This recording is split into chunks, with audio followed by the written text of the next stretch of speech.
The parable of the prodigal son and his brother. There was a man who had 2 sons, and the younger of them said to his father, "Father, give me the share of property that falls to me." And he divided his living between them. Not many days later, the younger son gathered all he had and took his journey into a far country, and there he squandered his property in loose living. And when he had spent everything, a great famine arose in that country, and he began to be in want. So he went and joined himself to one of the citizens of that country, who sent him into his fields to feed swine.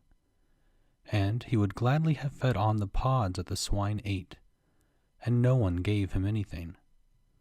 But when he came to himself, he said, "How many of my father's hired servants have bread enough and to spare? But I perish here in hunger. I will arise and go to my father, and I will say to him, 'Father, I have sinned against heaven and before you. I am no longer worthy to be called your son. Treat me as one of your hired servants.' And he arose and came to his father. But while he was yet at a distance, his father saw him and had compassion, and ran and embraced him and kissed him. And the son said to him, 'Father, I have sinned against heaven and before you. I am no longer worthy to be called your son.'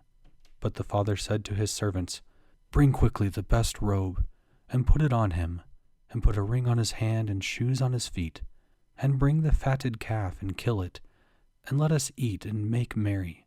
For this my son was dead, and is alive again, and he was lost and is found.' And they began to make merry. Now his elder son was in the field, and as he came and drew near to the house, he heard music and dancing, and he called one of the servants and asked what this meant. And he said to him, 'Your brother has come, and your father has killed the fatted calf, because he has received him safe and sound.' But he was angry and refused to go in.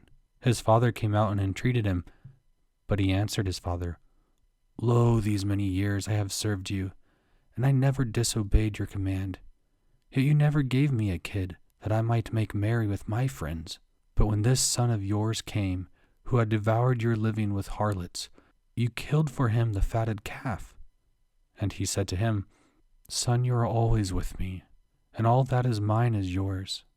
It was fitting to make merry and be glad, for this your brother was dead and is alive. He was lost and is found.'"